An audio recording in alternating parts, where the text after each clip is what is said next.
Hello, everybody. My name's Austin, And then my name's Dan. and we're here to play games. Very chilly. Yep. So if you haven't already, you should know by now. Get you something cozy, maybe a nice warm drink like a coffee or a tea, as this is our tea time videos, but we're not judgmental. You can drink whatever makes you feel like you're unwinding for the day. So, and we'll continue coffee talk here momentarily. But first, and importantly, Dan, what are you drinking today? Today is Yorkshire tea. It is one of my favorites. It's a very British type of tea. If you recall from the last one, I was drinking Yorkshire at that time as well. Very, very good. I recommend it if you like a good black tea. Yeah, makes sense. And as promised, I have my tea finally. Last time it was still brewing. I'm drinking some Jasmine Phoenix Pearls, which is really interesting. It's predominantly just jasmine tea, but the leaves are wrapped up into these little pearls, and that when you pour the hot water in, they unfurl as they steep, which is really cool to see. So it's got a nice little floral yet smoky scent to it, which kind of blends into the flavor of it, which I'm having a hard time defining the flavor, but Yeah. It sounds really cool, though. yeah, that they unfurl. it's a nice soft tea. Yeah, I've heard that goes well with cream if you're wanting to be a little less floral and kind of accompany it. Yeah. Something like that. It's cream or milk or something like that. Yeah, it's a good green tea variant, basically. Yeah, green, you can make a little creamier with that kind of stuff. It goes pretty well with it. Yep. If you want. If you just want straight green tea, you can go that direction. That's fair. All right, let's see what we're getting ourselves into here. Last time, Bailey's and Lua finally reconciled, which was awesome. And we had a really long story, but interesting story about Romeo and Juliet that I'm interested Probably to see part 2 today. Yeah, I'm interested to see how that ends. It'd be kind of funny if part 2 never shows up. Let's see. Weirdstein company criticized for unfair depictions of werewolf in their latest box office hit. Speaking of which, we encountered a werewolf at the end of last episode too. That was rather exciting. A transformed werewolf. Yes. Presumably that'd be Gala. Yeah, we're not entirely sure, but the assumption is it's Gala, especially since it was wearing a navy blazer and scrubs. So would make sense. He took his Galahad, drank the whole thing down, pounded it, and then left. Yeah, we had a problem too for a minute because we couldn't look up what the ingredients were because he kept roaring at us. So can't look on your phone when he's roaring at you. That's right.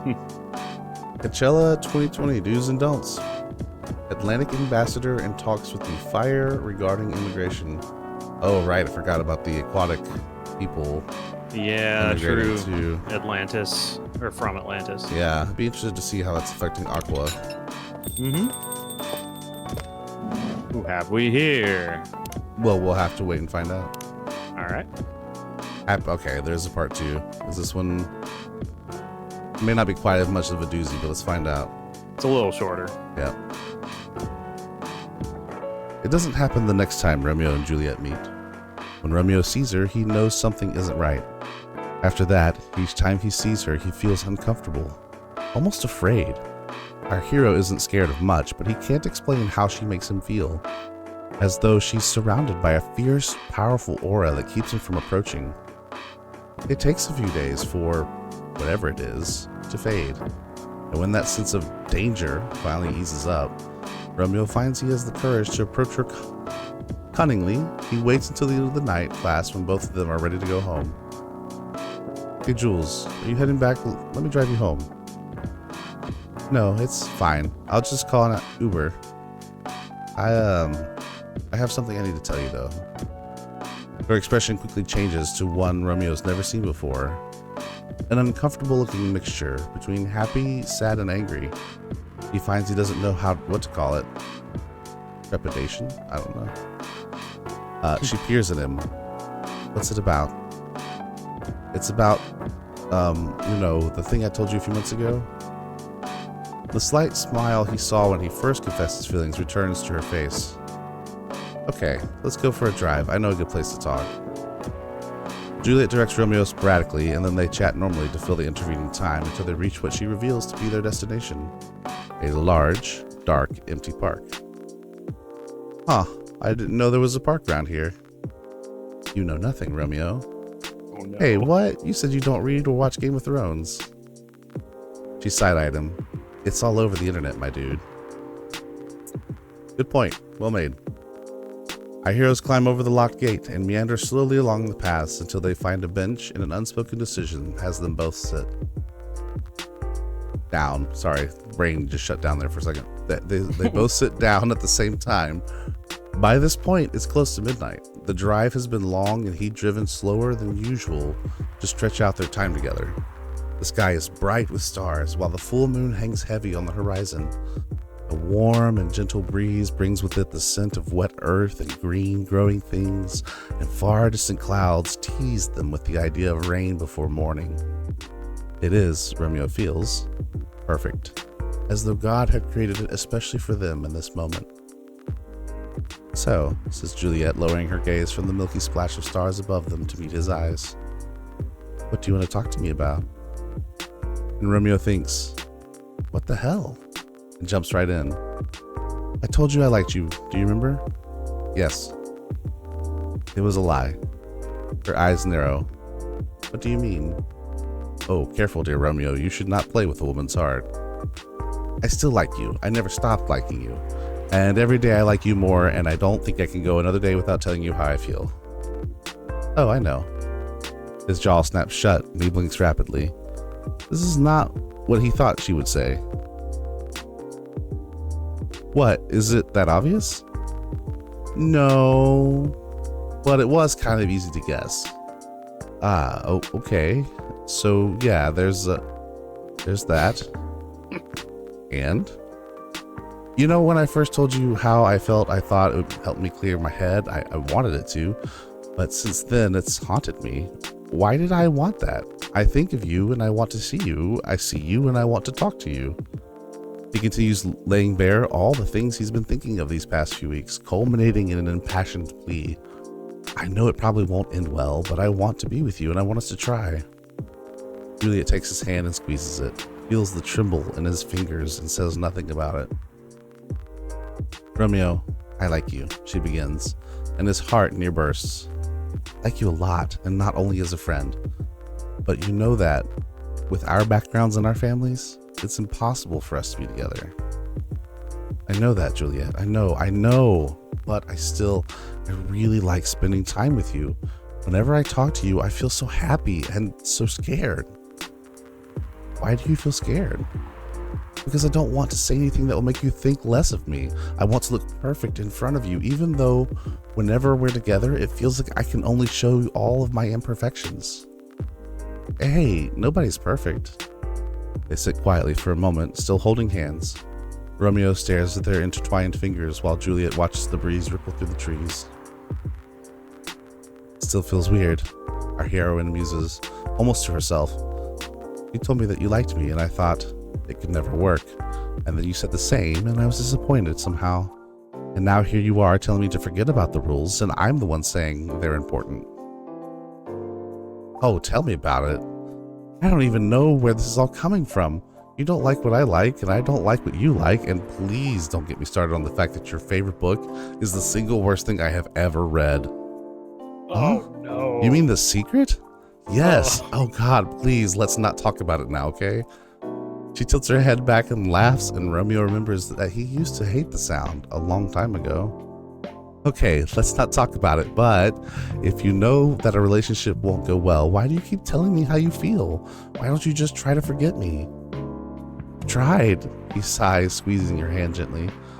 But every conversation with you is enough to make me remember that you mean so much to me. You don't listen to explosions in the sky, but you're what I think of whenever I do. You don't play video games as much as me, but you are on my team is what I want.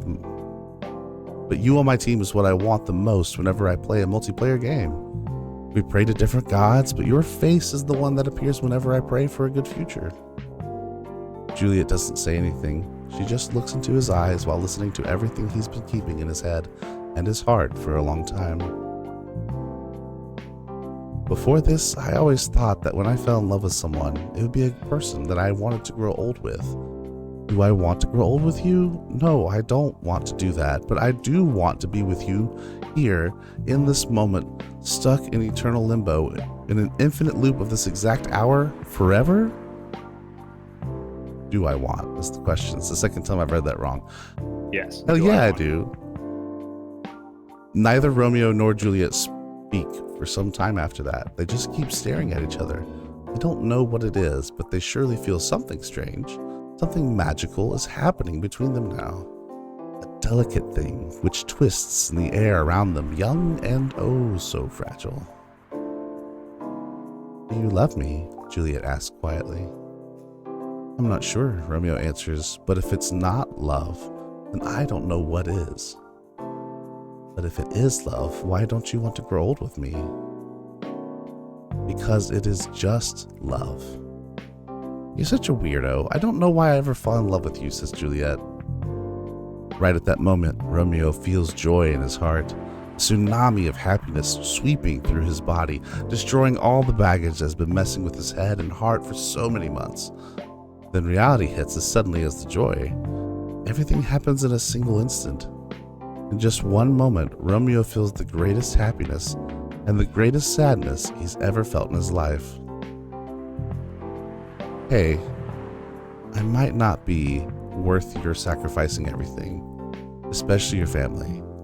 But if love is really that special, then maybe it will give us another chance to be together, even though maybe it can only happen in another life when we are both cats, says Romeo.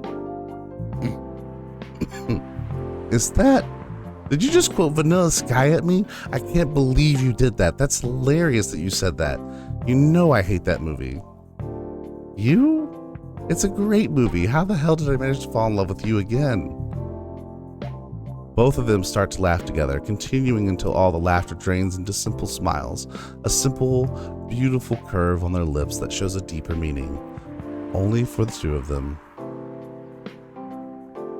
I love you, says Romeo. I love you too, I guess, answers Juliet. They sit closer now while holding hands. Juliet puts her head on Romeo's shoulder. Is it worth it? She asks.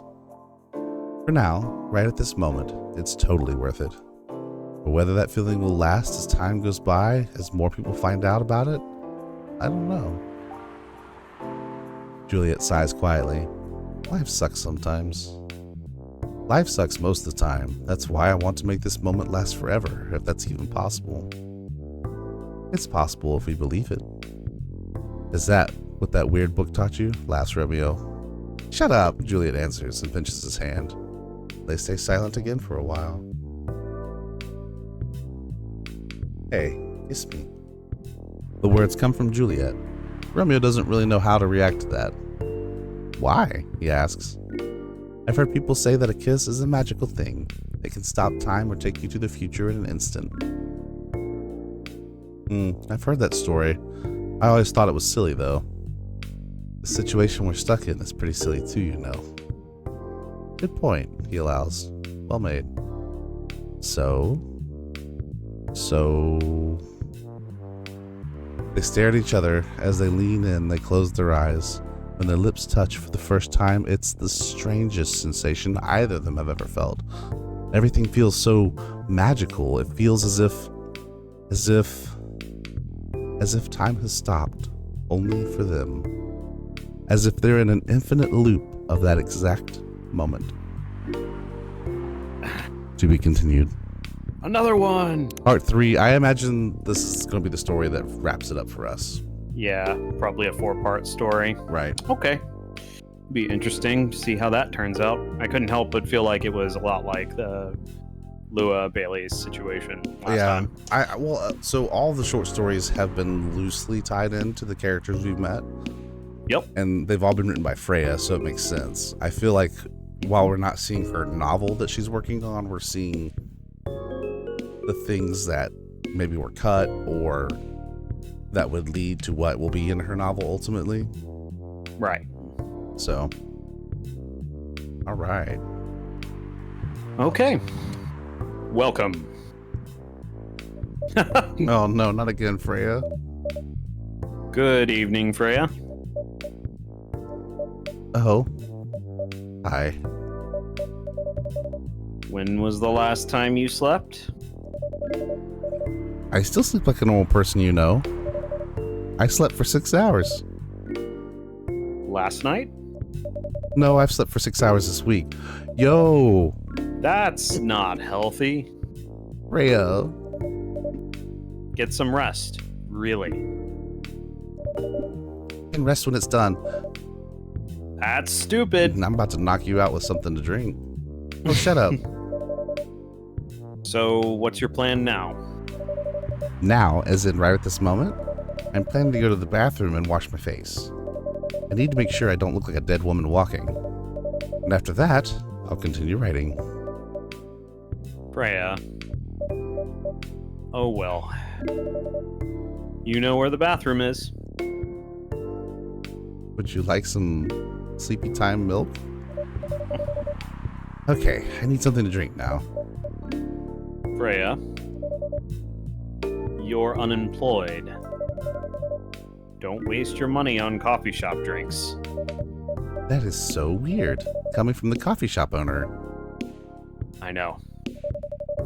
You've been a regular for years. If you only need the vibes of the place, just right here. No, I can't do that. You don't have any customers tonight. What would I do if this place went bankrupt? It won't happen. One thing I am convinced of is that our barista is loaded. Either that or money isn't a factor for another reason, but yeah. Right. Well, I don't mean like, well, I'm not talking like billionaire loaded, but just like, I think we've referenced this similarity before, but like LeBlanc in Persona 5, right? Like he just runs the shop. He gets like 3 customers maybe a day. And all he serves is curry and coffee. A variety of coffee, but like that's just what he does, and he's been doing it for a while. Technically, that shop should not work the way it does, but money's Sounds not an issue. Fantastic, though. Right? Yeah, exactly. Money's not an issue. You just do what you love. So, how can you be so sure? Just take this tap water and go do your work, okay? Jeez, but Freya, you will not single-handedly keep me in business alive. See? There's a customer coming right now. So don't you worry about me. Oh, hey, Gala. Oh, hey. Feeling better? Oh.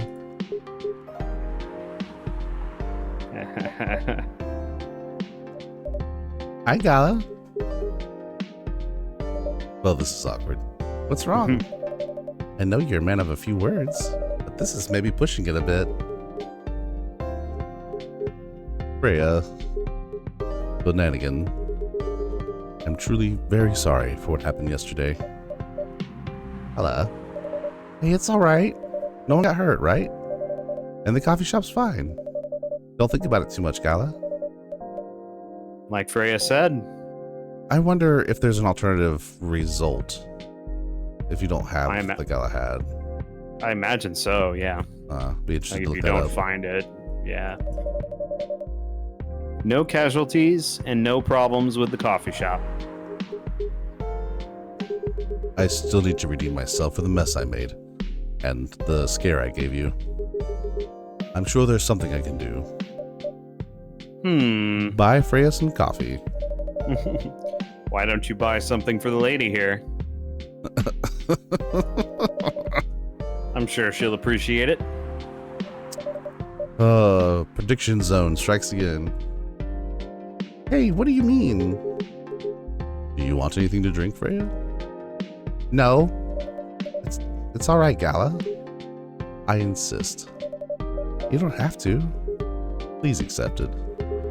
At least it'll help me stop feeling so guilty. At least a little. All right. I wouldn't mind coffee. Not an espresso, mind you. Something with a little less of a kick. You know how to make sugar and spice? The one with cinnamon? Yes. A cup of sugar and spice, please. Well, hopefully we won't get roared down. Can use our phone this time. That's right. Sugar and spice. Coffee, honey, cinnamon. Interesting. There we go.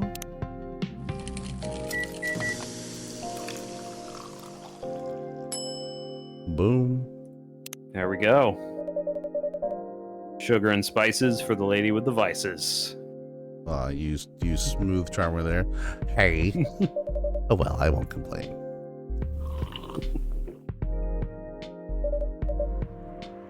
Thank you, Gala. Don't mention it. Please, ever. So, Nanigan, are you sure there's nothing I can do for you? You don't have to do anything, Gala. It's fine. Can I make you a cup of the Galahad to go for the next time this happens? Yeah. Like, I can make a jug of it for you. Of course, yeah. Take this with you, buddy. Right. It'll help you out. But to be honest, I'm curious. What happened yesterday? Yeah, if I'm not mistaken, you usually stay indoors during the full moon, don't you? I usually do. But there was an emergency at the hospital yesterday. What kind of emergency? The hospital was really packed yesterday. After that announcement. Announcement? The one saying that a replacement government-issued Fury sedative will be available soon? Releasing that news on the day of the full moon was just stupid. So many restless werewolves came, asking about the sedative, which isn't ready yet. But the announcement said it wasn't ready, just that it was coming soon. You think people read the whole article? They only saw the headline or glanced at it at the news stall. Then they went straight to the hospital. I don't blame them, though. Finding out that the only publicly available sedative is dangerous, it's difficult for some people. They ended up having to explain it to dozens of werewolves. They even had to put some rogue werewolves in the isolation rooms. It was that bad, huh? Yeah, to the point that we ran out of rooms to put them in. That's why, at the end of my shift, I left immediately. Normally I'd have asked a friend to lock me in one of our isolation rooms, of course. But I couldn't, so I rushed back to my apartment. But it was too late. Thankfully, I was in this area, and I managed to force myself to come to your place. Gala, excuse me for asking this. Yes? But you didn't hurt anyone on the way here, right? As far as I remember, no. And I didn't see any blood on my clothes. That's good to hear. This might sound overly confident, considering what happened yesterday, but I have enough control to make sure I don't hurt anyone, as long as I have something to direct my fury towards. Usually, I end up destroying stuff around me, or worst case, hurting myself. Hence all the bandages. Yep. Despite all of that, I'm still glad that no one got hurt. Always looking for the positive side, aren't you? Just doing my job. Thanks, both of you. I really mean it. But please, if there's anything I can do to pay back, if there's anything I can do to help, please don't hesitate to ask me right away. Will do. In the meantime, can I order a drink? Sure. What are you having? The same as yesterday. Which was Galahad. Tea, milk, and ginger. There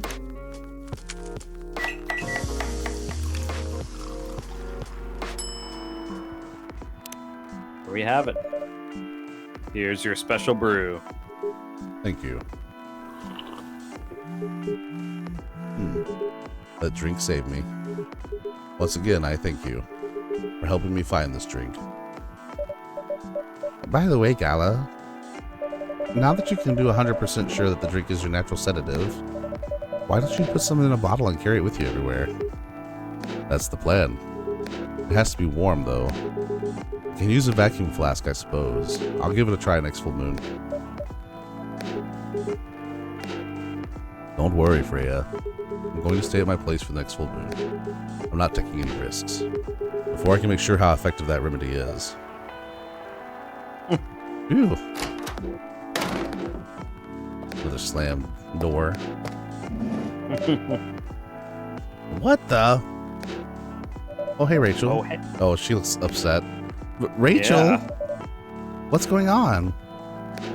Ha! What else? Your father? Of course. What the hell was he thinking? I mean, backstage at Coachella. Just to get into an argument with my manager. Huh? Before we continue, and then again, a cafe latte, please. My pleasure. Yep, that's coffee milk. There we go. Easy. You.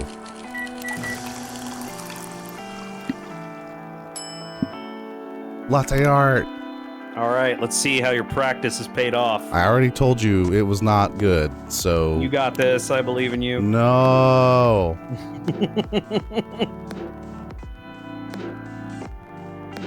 You see, as he draws the art and rotates the cup, he has a master plan. I don't. It's already going horrible.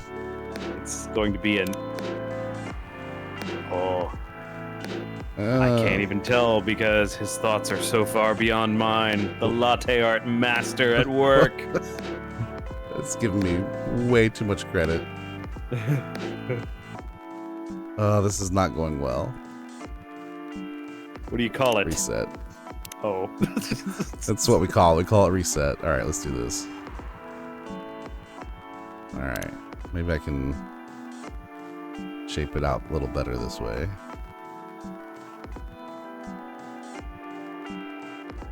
There we go. That's a little better.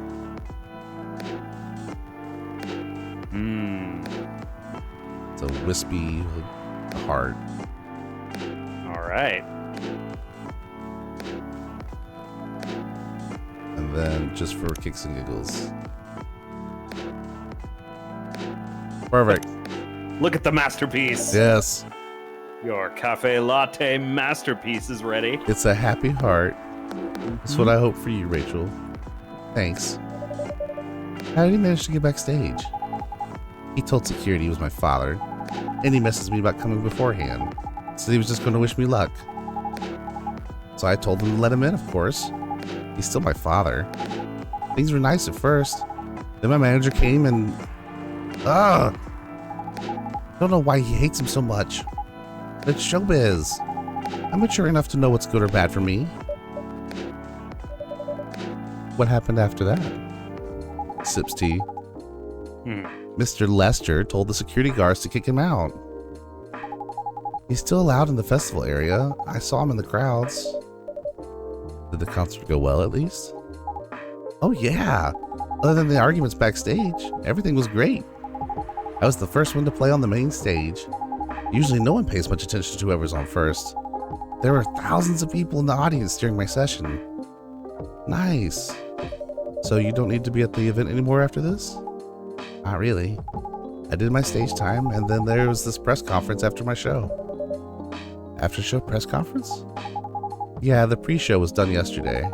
The day was a small one. There were almost a dozen journalists who wanted to interview me. So we decided to just do a mini conference. Well, good for you. You're totally back in the game, huh? I guess I am. Thanks to Mr. Lester. I would say it's because of you, but your manager's probably worked some of his influence too. Haha. So why are you here? Ugh. Because of Dad, of course. I told him to come here this evening. We really need to set things straight. He needs to stop messing with my manager so much. And because this evening is the only time we can meet, I can't go to the party Mr. Lester's hosting. What party? He's hosting a party for the VIPs and artists he manages at a club in Belltown. Is it okay for you to go to the party without a guardian?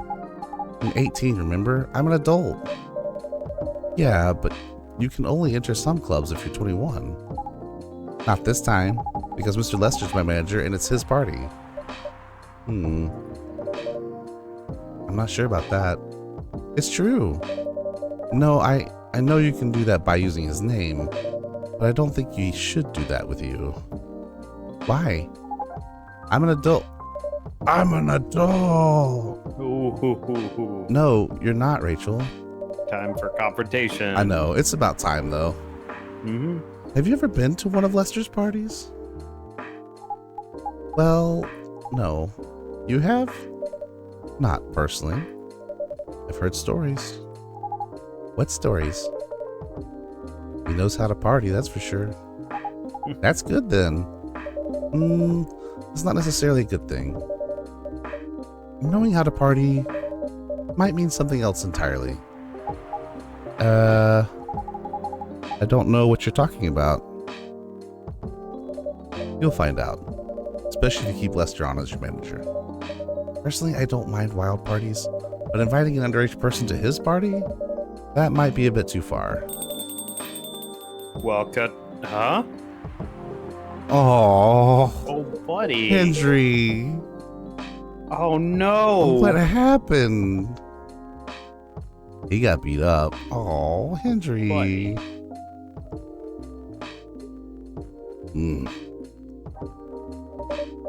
What the hell? Oh no. Dad! What? Rachel, is that Mr. Hendry?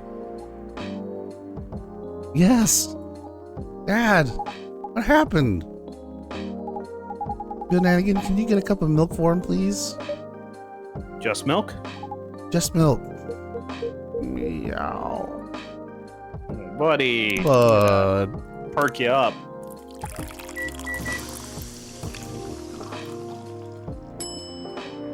Milk.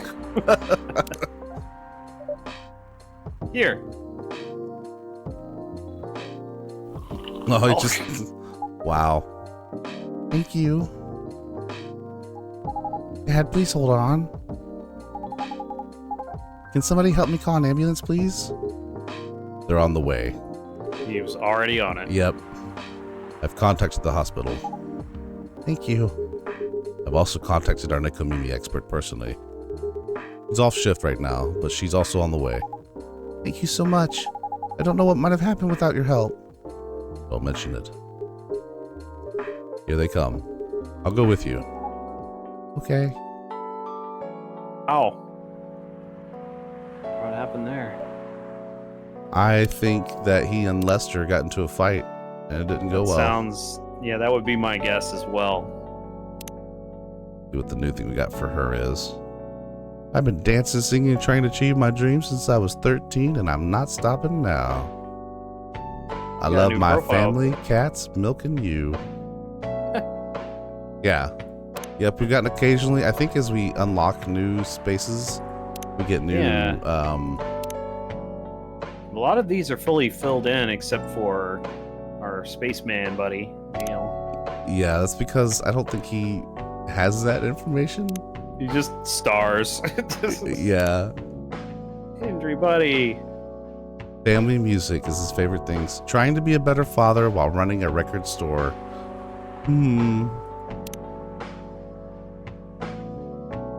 Maybe it's because I am also a father, but I'm rooting for Hendry. Yeah, I understand. Ooh, boy. That was really something, huh? Yeah. 2 days in a row. An emergency at your place. Well, at least some people think of your place as their go-to when they need help. You're right. It's not every day you look at things from the bright side. Ha! Well, I'm one of your coffee shop disciples, right? So I kind of understand them. I hope Hendry's alright. Me too. At least he's in good hands now. What's your plan for the rest of the night? Well, that was pretty hectic, but I need to continue writing. Take your time and place, then. Take your time and play. Interesting. Will do. Yeah, the being a safe space for people is so like vitally important for me. Yep. And I assume for you as well, Dana, based off our conversations. Oh, yes. It's a nice, relaxing aspect of this game. I quite like it. Right. But just kind of reiterating that thought, though. In the limited form that YouTube allows us, right? I know I think I speak for Dan here too. We want to be a safe space for you, the viewer, when you're here. Hopefully Agreed. you're having a place that you can laugh and just forget about your worries for a little while. You know, we're really big goofballs, but we also want to acknowledge that sometimes life is hard, and we're here for you as well as we can be. I mean, we're just voices on a computer screen in your ears, you know.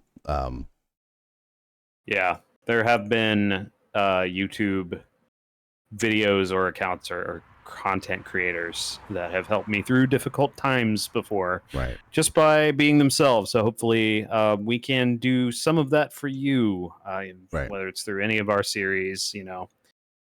Um, but I agree with Austin's sentiment, you know. That is my hope. And yeah, if there is anything that you kind of want to see us interact with in that vein of, you know, being that safe space. Maybe you want to see us go through a specific game or anything like that. I mean, yeah, we want to hear it. Yeah, we I don't think we're too squeamish to shy away from too much, as long as we address those particular topics in the correct context and with the correct parameters. So anyway, with all that said, we hope you are having a wonderful time decompressing. The story has been beautifully done, and for being an indie game made by like one or two people, I don't remember the exact number, but Yeah. it's really well done. And so if you've been enjoying it, please engage with us with the like, subscribe, comments, all of that.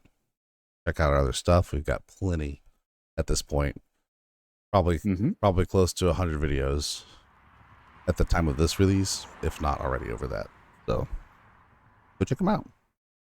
Yeah. And in the meantime, thank you so much for hanging out with us today. We hope you have a wonderful day. We'll see you all in the next video. We'll see you next time, everybody. Bye bye now.